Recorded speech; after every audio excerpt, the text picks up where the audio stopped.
Hello students, तो this is your SS ma'am और bullet revision NCERT में हम एक ब्रांड न्यू टॉपिक लेकर आए हैं और आज की क्लास में हम डिस्कस करने वाले हैं ग्रीन हाउस इफेक्ट और ग्लोबल वार्मिंग के बारे में। अब देखो, ग्रीन हाउस इफेक्ट क्या है? ग्रीन हाउस इफेक्ट, ये जो फिनोमेना है ना, ये एक्चुअल ग्रीन हाउसेस से निकल के आया है। ये ग्रीन हाउसेस क्या होते हैं? बहुत सारी जगहों पे कांच के कमरे बने होते हैं और उन रूम्स के अंदर प्लांट्स उगाए जाते हैं। वहां पर ऐसा नोटिस किया गया कि जो प्लांट्स हैं, उन प्लांट्स की ग्रोथ बहुत बहुत बहुत अच्छी हो रही है। उन हाउसेस को हमने ग्रीन हाउसेस बोला और सिमिलर सा फीचर हमको अर्थ में देखने को मिला, तो हमने उसको ग्रीन हाउस इफेक्ट का नाम दे दिया। कैसा फीचर है मैं बताती हूँ। कोई एक गाड़ी है, कांच वांच बंद है, खड़ी कर दो तुम धूप में, 15 मिनट बाद जाओगे, इतनी तपती गर्मी में तुम बैठ नहीं पाओगे उसके अंदर। क्यों? क्योंकि वहां पर उसका टेम्परेचर बहुत ज्यादा बढ़ गया। बेसिक रीजन क्या है? सनलाइट अंदर आई, राइट? सनलाइट के साथ साथ अंदर आई हीट एनर्जी, इंफ्रारेड रेडिएशंस, जो कि टेम्परेचर इंक्रीज करती हैं। वापस गई सिर्फ और सिर्फ सनलाइट, लाइट रेज वापस गई, पर इंफ्रारेड रेडिएशंस वापस नहीं गई और उसने उस गाड़ी का टेम्परेचर इंक्रीज कर दिया। गाड़ी गर्म हो गई, तुम उसमें नहीं बैठ सकते। सिमिलर सी चीज हमको देखने को मिलती है हमारे अर्थ के अंदर और वही ग्रीन हाउस इफेक्ट है। अगर स्टूडेंट ये ग्रीन हाउस इफेक्ट नहीं होता ना, तो हमारे अर्थ का एवरेज टेम्परेचर -18 डिग्री सेल्सियस होता, जो कि अब 15 डिग्री सेल्सियस है, उसकी जगह -18 डिग्री सेल्सियस। मतलब तुम समझ सकते हो कि ग्रीन हाउस इफेक्ट बहुत इंपॉर्टेंट है और इसका मेन काम क्या है? ये हीट अप करता है अर्थ के सरफेस को और एटमॉस्फेयर को। कैसे करता है मैं ये समझाती हूं। ये देखो, ये मेरा अर्थ है, ये मेरा अर्थ एटमॉस्फेयर है। यहां से आई सनरेज।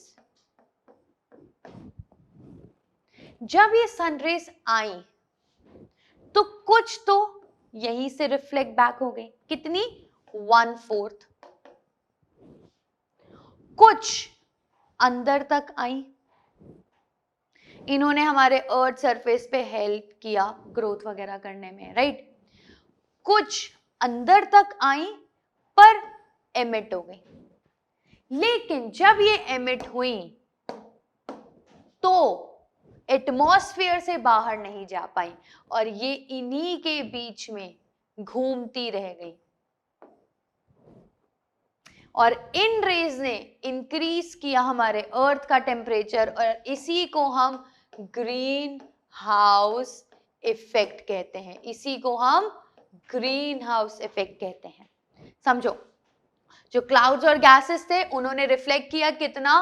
1/4 of the radiation. उसमें से ठीक है, कुछ पोर्शन उन्होंने एब्जॉर्ब कर लिया। ऑलमोस्ट आधी incoming solar radiation earth surface पे पड़ी और उसमें से सिर्फ कुछ ही रिफ्लेक्ट बैक हो पाई। अर्थ सरफेस ने उनको री एमिट किया हीट की फॉर्म में। किसकी फॉर्म में? इंफ्रारेड रेडिएशंस या हीट की फॉर्म में, जो कि एस्केप नहीं हो पाया। और इस कारण क्या हुआ?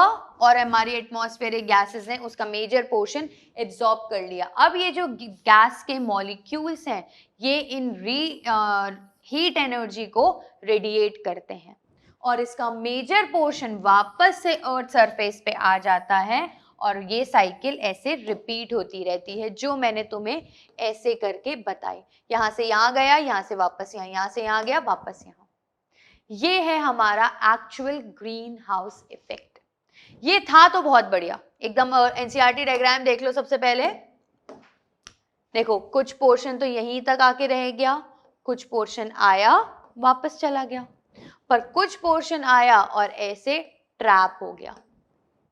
हुआ क्या? ग्रीन हाउस गैसेस जो थे, ये long wave radiations, long wave यानी कि लॉन्ग वेवलेंथ, लैम्डा ज्यादा है किसका? इंफ्रारेड रेडिएशंस का। यहां से तुम ये चीज डिसाइफर कर सकते हो, ज्यादा है और इन्होंने रेडिएट किया अर्थ से और वापस एमिट कर दिया अर्थ की तरफ। ये कब तक कंटिन्यू होता रहेगा? जब तक इनके पास में इंफ्रारेड रेडिएशंस नहीं होंगे यहाँ पे एमिट करने के लिए, तब तक ये प्रोसेस चलता रहेगा, चलता रहेगा, चलता रहेगा। होता क्या है एक्चुअली में कि इंफ्रारेड रेडिएशंस जो है ना, इनका वेवलेंथ ज्यादा हो गया। तो जब ये वेवलेंथ ज्यादा हो गया तो ये इस एटमॉस्फेयर बैरियर को क्रॉस नहीं कर पाए ताकि ये वापस स्पेस में चले जाएं। ये चीजें नहीं कर पाए क्योंकि इंफ्रारेड रेडिएशंस थे, वेवलेंथ ज्यादा था इनका। ओके, क्लियर हुआ? अब नेक्स्ट चीज, ये है हमारी green house gases and this graph is very important.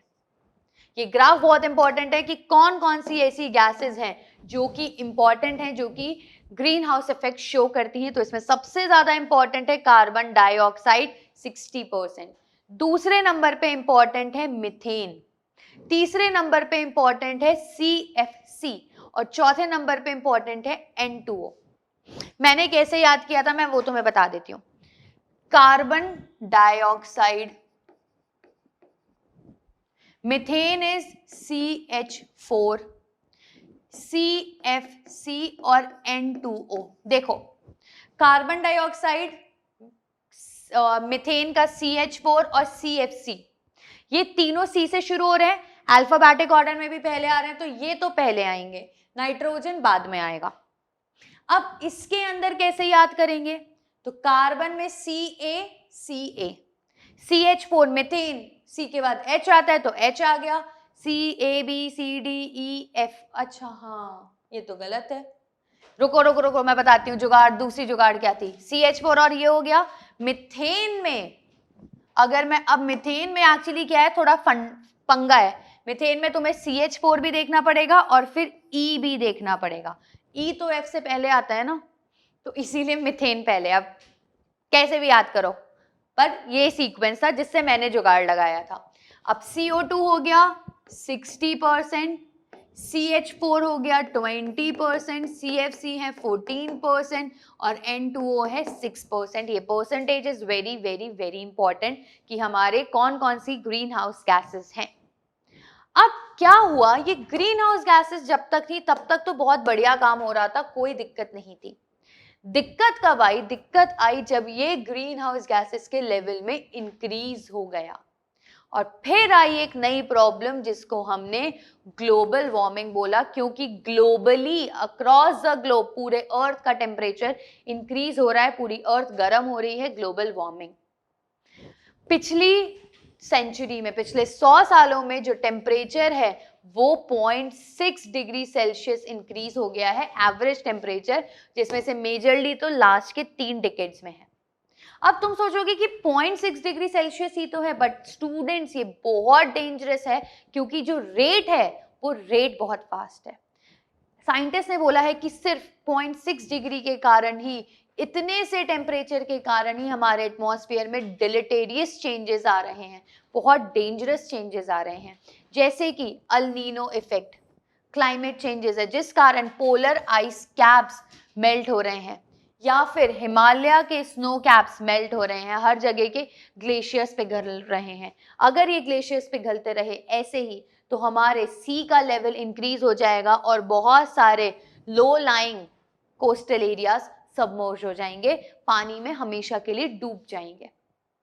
इतने 0.6 डिग्री सेल्सियस से भी बहुत ज्यादा फर्क पड़ा है। तो अब हम इसको कंट्रोल कैसे कर सकते हैं? सिंपल सा तरीका है, फॉसिल फ्यूल्स का यूज रोक दो, सबसे पहली चीज। दूसरी चीज, जो भी आप एनर्जी यूज कर रहे हो उस एनर्जी की एफिशिएंसी इंक्रीज करो, उसको कहीं पे वेस्ट मत होने दो। डिफॉरेस्टेशन रोक दो, प्लांट्स सारी CO2 एब्जॉर्ब कर लेते हैं और CO2 हमने देखा कितना 60% है। तो प्लांट्स जितने ज्यादा लगाएंगे, जितना डिफॉरेस्टेशन हम रोकेंगे, रिफॉरेस्टेशन करेंगे, पेड़ पौधे लगाएंगे, उतना ही CO2 एब्जॉर्ब होगा, एटमॉस्फेयर में CO2 प्रेजेंट नहीं होगा, ग्रीन हाउस या ग्लोबल वार्मिंग को हम कंट्रोल कर सकते हैं। उसके अलावा ह्यूमन पॉपुलेशन की ग्रोथ रोको। देखो, हर प्रॉब्लम का जड़ है बढ़ती आबादी। कंट्रोल में रहेगी, रिक्वायरमेंट्स कम रहेगी, सब चीज हो जाएगी। उसके अलावा बहुत सारे इंटरनेशनल इनिशिएटिव्स भी लिए गए हैं ताकि ग्रीन हाउस गैसेस के एमिशंस को रोका जाए। ग्लोबल लेवल पे उसकी तैयारी की जा रही है and it is very very very important. अगर सारे नेशंस एक साथ मिलके आएंगे तो हम ग्लोबल वार्मिंग रोक सकते हैं। Okay students, so with this I am ending today's lecture. We will meet in some other class with a new topic. Till then, thank you. Have a happy learning.